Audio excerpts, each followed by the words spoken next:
Entonces, a ver, les explico. Lo que vamos a hacer para prepararnos para el examen, que va a ser el sábado, si todo sale bien, pues va a ser una serie de problemas, ¿no? Entonces les voy a dejar esta serie de balances macroscópicos de materia para que ustedes los trabajen y practiquen lo que es realizar los balances. Son dos problemas los cuales pues les voy a explicar básicamente la física y qué espero que obtengan. El primero es un poquito más corto, el segundo sí es un poquito más complicado, más largo por esta parte, pero ahorita lo revisamos, ¿no? Entonces el primer problema dice, el oro se encuentra frecuentemente como partículas finas embebidas en pirita. La pirita pues es un sulfuro de hierro. Para que el oro sea lixiviado, la pirita debe ser sometida a un proceso de tostación con el objetivo de obtener magnetita. Sin embargo, termodinámicamente, parte de la pirita formará una hematita, ¿no? Un concentrado de pirita con una cierta cantidad de ganga, las gangas son minerales que no nos interesan y que son inertes en este caso para el proceso, tiene un 48% de azufre obtenido de un análisis químico en seco. Y bueno, vamos a considerar que la única fuente de pirita, en este caso, de azufre, perdón, va a ser la pirita. Entonces la ganga, el mineral como tal, no va a tener azufre. ¿Sale?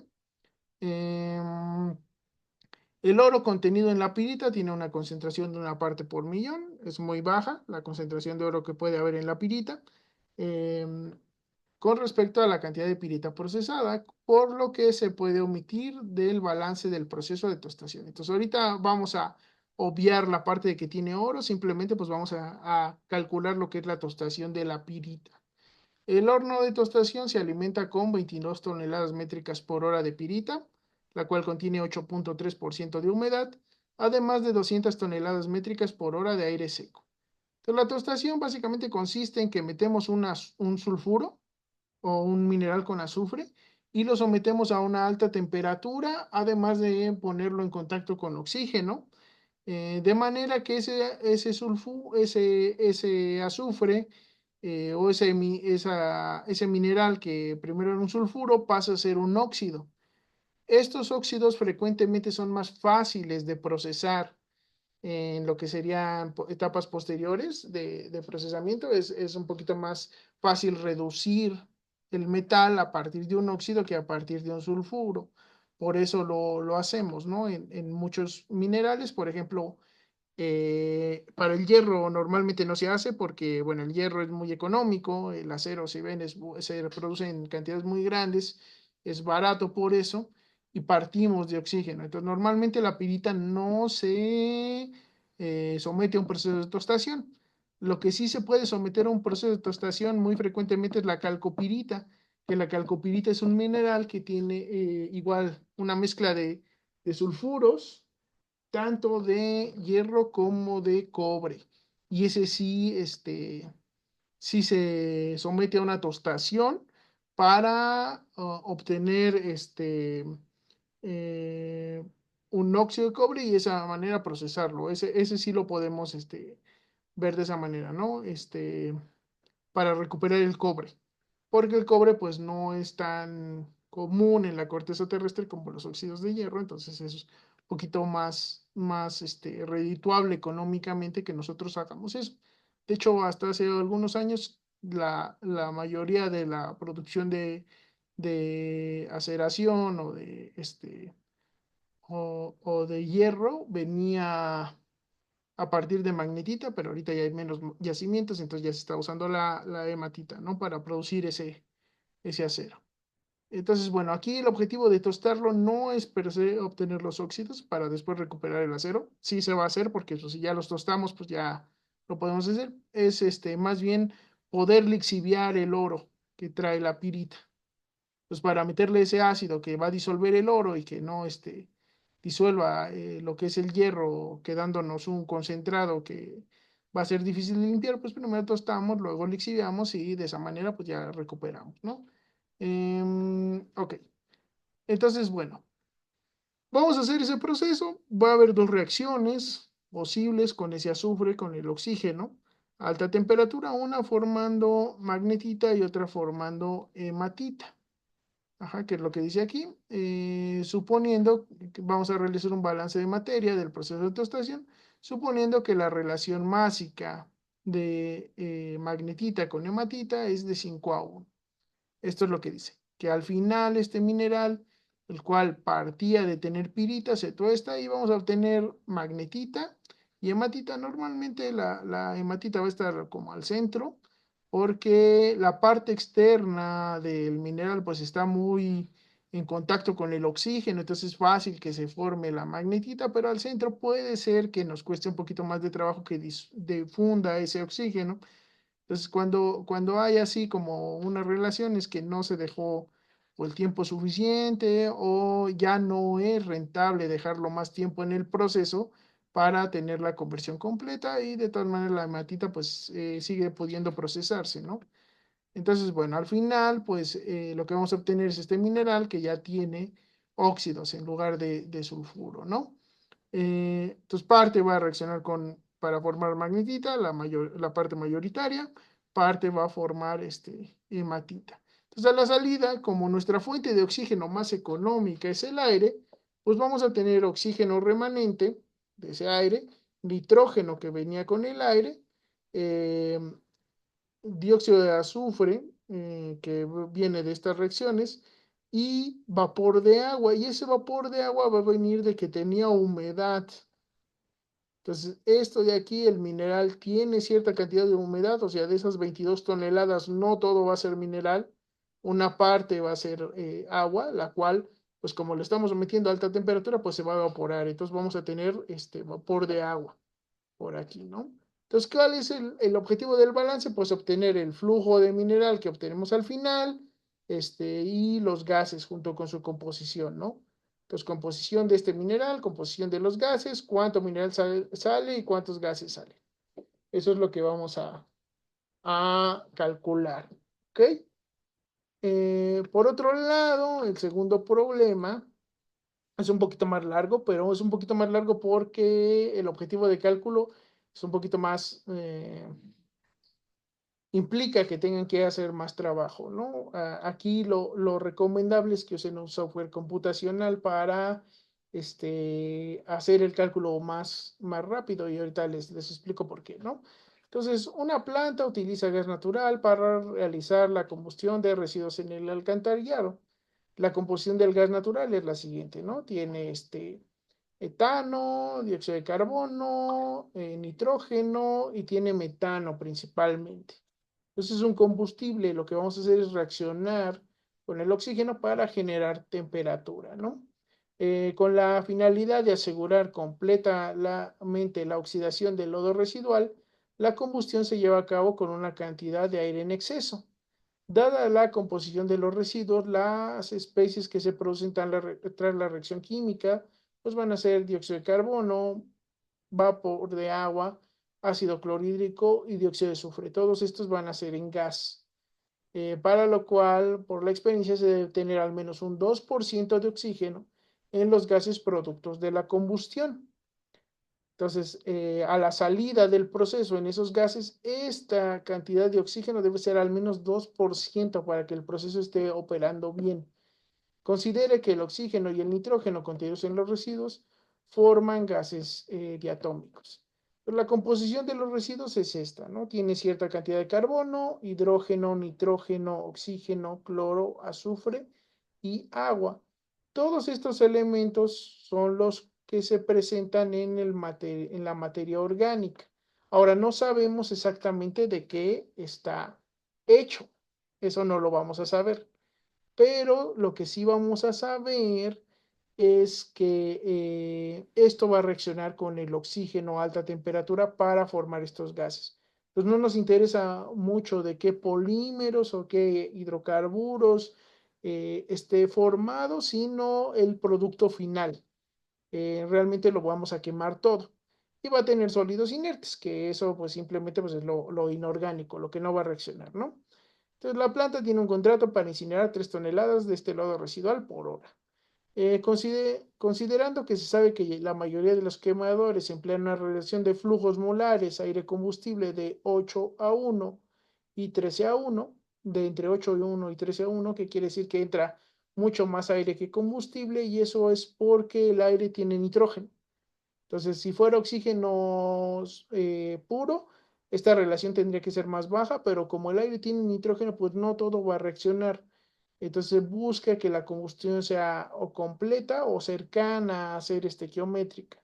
Hay flamas oxidantes y reductoras que se calculan dependiendo de estas relaciones, dependiendo del uso que se le vaya a dar. Si es oxidante, va a tener mayor cantidad de oxígeno, entonces al final va a tener esa cualidad de que oxida eh, eso que es lo que esté en contacto. Si es reductora, pues va a tener más combustible que el oxígeno requerido estequiométricamente, de manera que al final, pues, no va a haber una combustión completa y ese gas, pues, va a ser reductor, ¿no? Esa flama va a ser reductora. Pues eso depende de esta relación. Normalmente van a operar entre estos dos y normalmente van a ser oxidantes las flamas, si queremos que la combustión sea completa. Pueden ser mayores o menores dependiendo de las condiciones requeridas, ¿no? En el quemador, en el proceso en particular. Pero entre estos dos límites podemos trabajar. Además de que se requiere de un alto flujo de combustible para asegurar la incineración completa de los residuos. Entonces también requerimos que haya suficiente combustible para que la temperatura sea suficiente, de manera que esto se incinere. Ujú.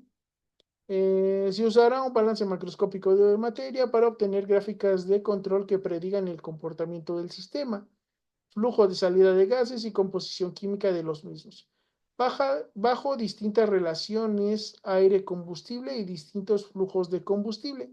Varía el flujo de combustible entre un 100 y un 200% del requerido estequiométricamente. Ok. Entonces, bueno, ¿qué es lo que vamos a hacer? Pues tenemos unos residuos que está compuesto de materia orgánica y eso lo vamos a incinerar, para lo cual pues le vamos a meter una flama y esa flama pues es aire con gas natural. Em, Esos residuos pues se van a incinerar y nos van a quedar los sólidos inertes, que es lo que no se va a quemar, y nos van a quedar una serie de gases. Esos gases pues van a estar formados por este CO2, que viene del gas natural, que tiene un poquito, y de la reacción del carbono que tienen los residuos con el oxígeno. Vamos a tener vapor de agua, que viene de la humedad que tenían los residuos, más la reacción del hidrógeno que tienen con el oxígeno. Tenemos nitrógeno, que viene tanto del gas natural, que tiene un poquito, como el aire, y tenemos este nitrógeno que se va a formar diatómico, ¿no? Tenemos oxígeno que viene del aire y va a venir de este oxígeno que se forma un gas, ¿no? Ácido clorhídrico que viene de la reacción del cloro con el vapor de agua, tanto del que proviene de los residuos como del que se forma con la reacción con el hidrógeno, ¿no? Entonces por ahí hay que considerar eso, que va a tener ácido clorhídrico, va a ser un gas un poquito peligroso. Y dióxido de azufre, que va a venir de la reacción del azufre que traen los residuos con el oxígeno que metemos en el aire, ¿no? Entonces, si ven, pues vamos a requerir bastante oxígeno para la combustión de los residuos, pero además el gas natural pues va a haber una reacción de combustión tanto del metano como del etano. Así que ahí también vamos a requerir cierta cantidad de oxígeno. Vamos a calcular cuál va a ser la relación estequiométrica o el requerido de oxígeno para llevar a cabo todo este proceso, ¿no? de combustión, ¿no? Requerido estequiométricamente, vamos a ponerle para la relación 8:1. Se fue. Déjenme ver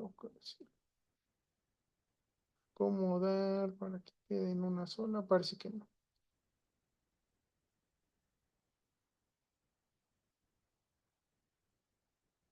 Voy a bajar un poquito esta parte de aquí.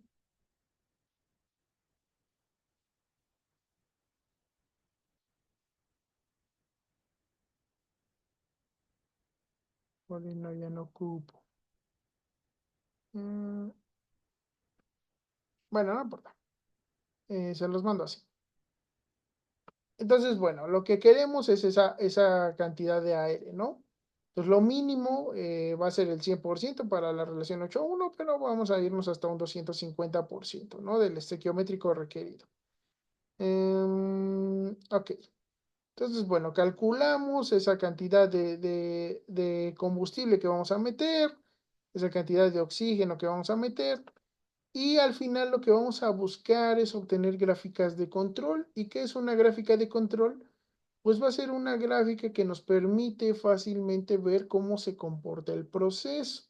En este caso, lo que vamos a variar es el flujo de combustible y la relación aire-combustible. Entonces, el flujo de combustible va a variar entre un 100 y un 250%.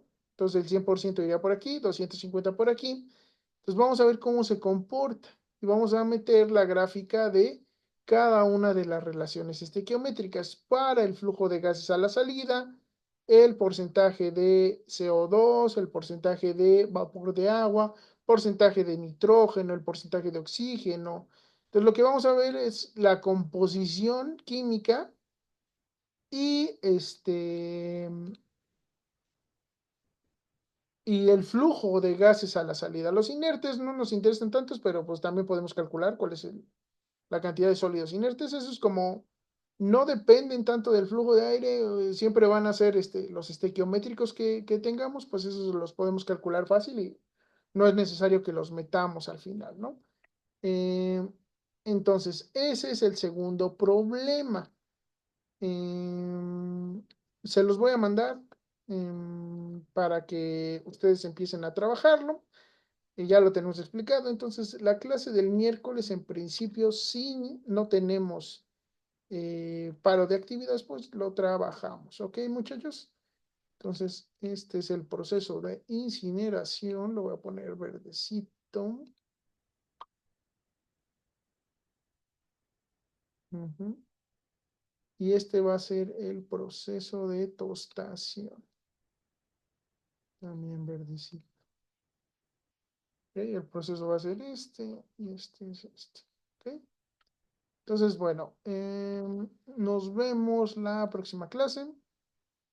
Y bueno, ahí ya lo vemos cómo va el avance y si ya lo empezaron a plantear y las dudas que pudieran llegar a tener de esta parte. ¿Ok? Entonces, esto se los voy a mandar para que lo tengan, pues lo empiecen a trabajar, ¿sale? Entonces, nos vemos la próxima clase. Ya les había dicho mm, que si quería, pues ya nos veíamos esto. Esto sí lo voy a subir. Y pues nos vemos. ¿Sale?